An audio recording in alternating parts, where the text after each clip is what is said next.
Hi dears, Sanchez miss ആണ്.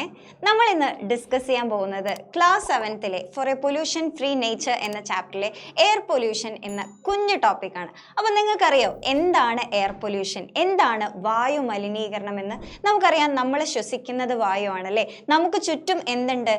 അന്തരീക്ഷത്തിൽ വായു ഉണ്ട് അല്ലേ, അതായത് എയർ ഉണ്ട്. ഈ എയറിൽ എന്തൊക്കെയാണുള്ളതെന്ന് അറിയോ? എയറിൽ എന്തൊക്കെയായിരിക്കും മക്കളെ ഉള്ളത്?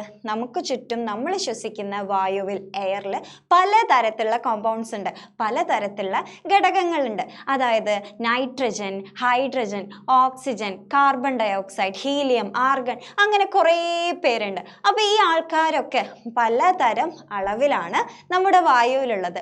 അപ്പോൾ ഇവരൊക്കെ ഏത് അളവിലാണ് വായുവിലുള്ളത് നിങ്ങൾക്ക് അറിയണ്ടേ? അപ്പോൾ ഏത് അളവിലാണെന്ന് നമുക്ക് നോക്കിയാലോ. നൈട്രജൻ എന്ന ഗ്യാസ് വായുവിൽ ഏറ്റവും കൂടുതലായിട്ട് കാണപ്പെടുന്നുണ്ട്. നൈട്രജൻ എന്നത് 78% ഉണ്ട്.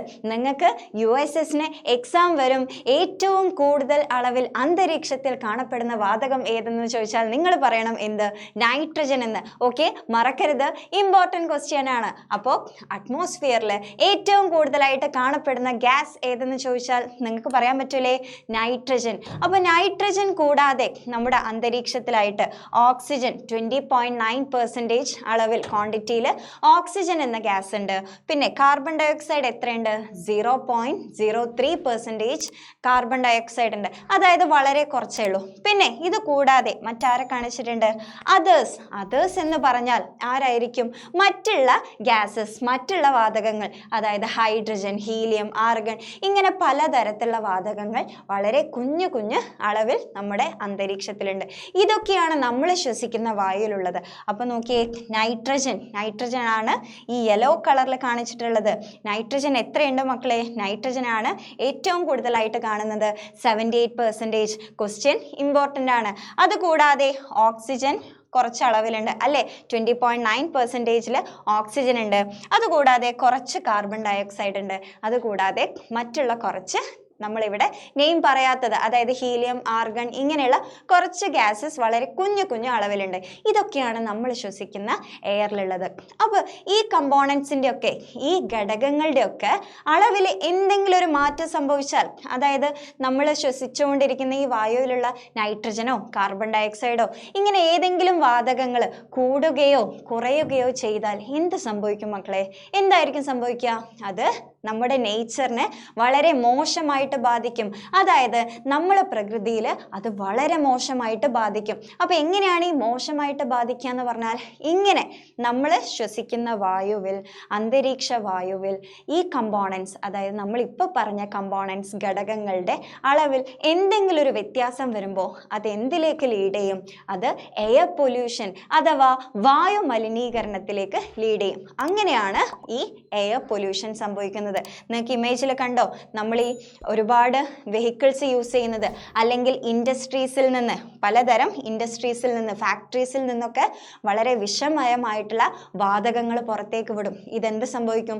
ഇത് അന്തരീക്ഷത്തിൽ കലരും. അപ്പോൾ എന്ത് ചെയ്യും? ഈ വാതകങ്ങളുടെ പല വാതകങ്ങളും വളരെ പോയ്സണസ് ആയിരിക്കും, വളരെ ദോഷഫലങ്ങൾ തരുന്ന വാതകങ്ങളായിരിക്കും. ഈ വാതകങ്ങൾ എന്ത് ചെയ്യും? നമ്മുടെ അന്തരീക്ഷത്തിൽ ഇങ്ങനെ സ്പ്രെഡ് ആവും. അപ്പം നമ്മൾ ശ്വസിക്കുന്നത് നല്ല വായു ആയിരിക്കുമോ? ഇല്ല, വളരെ പോയ്സണസ് ആയിട്ടുള്ള വായുവാണ് നമ്മൾ പിന്നെ ബ്രീത്ത് ചെയ്യുക. അപ്പോൾ എയർ പൊല്യൂഷൻ എന്താണെന്ന് മനസ്സിലായല്ലോ.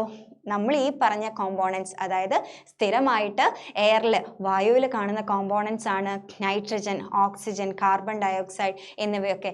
ഇവർക്കൊക്കെ ഏകദേശം ഒരു അളവും ഉണ്ടെന്ന് നമുക്ക് മനസ്സിലായി. ഈ അളവിൽ, ഈ കമ്പോണൻസിൻ്റെ, ഈ ഘടകങ്ങളുടെ ക്വാണ്ടിറ്റിയിൽ, അളവിൽ, എമൗണ്ടിൽ എന്തെങ്കിലും ഒരു വ്യത്യാസം സംഭവിക്കുമ്പോൾ, അല്ലെങ്കിൽ ഏതെങ്കിലും മറ്റുള്ള ഗ്യാസസ് അല്ലേ, ഏതെങ്കിലും ഒരു പോയ്സണസ് ആയിട്ടുള്ള, ഏതെങ്കിലും കെമിക്കൽ ആയിട്ടുള്ള വേറെ ഏതെങ്കിലും വാതകങ്ങൾ വന്ന് ഈ വായുവിൽ കലരുന്ന സമയത്ത് അതെന്തായിട്ട് മാറും മക്കളെ?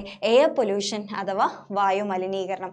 ഓക്കെ, ഈ എയർ പൊല്യൂഷൻ കാരണം ഒരുപാട് ഹെൽത്ത് ഡിസീസ് നമുക്ക് വന്നു ചേരാറുണ്ട്. അതായത് ഒരുപാട് ആരോഗ്യ പ്രശ്നങ്ങൾ ഉണ്ടാവും. ഈവൻ ലങ് ക്യാൻസേഴ്സ് വരെ ഉണ്ടാവാം. ഓക്കെ, അപ്പോൾ എയർ പൊല്യൂഷൻ എന്താണെന്ന് മനസ്സിലായല്ലോ. Air is said to be polluted when there is any change in the normal amount of any of the components of air or when foreign substance mix with air. Okay, അതായത് എന്താ മക്കളെ പറഞ്ഞേ, components of എയറിൽ എന്തെങ്കിലും ഒരു വ്യത്യാസം അല്ലെങ്കിൽ മറ്റൊരു ഫോറിൻ സബ്സ്റ്റൻസ് വരുന്ന സമയത്ത് എന്ത് സംഭവിക്കും? എയർ പൊല്യൂഷൻ ഉണ്ടാവും. മക്കളെ മനസ്സിലായല്ലോ എന്താണ് വായു മലിനീകരണം എന്ന് മനസ്സിലായല്ലോ? ഇതാണ് എയർ പൊല്യൂഷൻ. അപ്പോൾ ഓർത്ത് വെക്കുക. കൂടുതൽ വീഡിയോസുമായി നമുക്ക് വീണ്ടും കാണാം. Bye bye.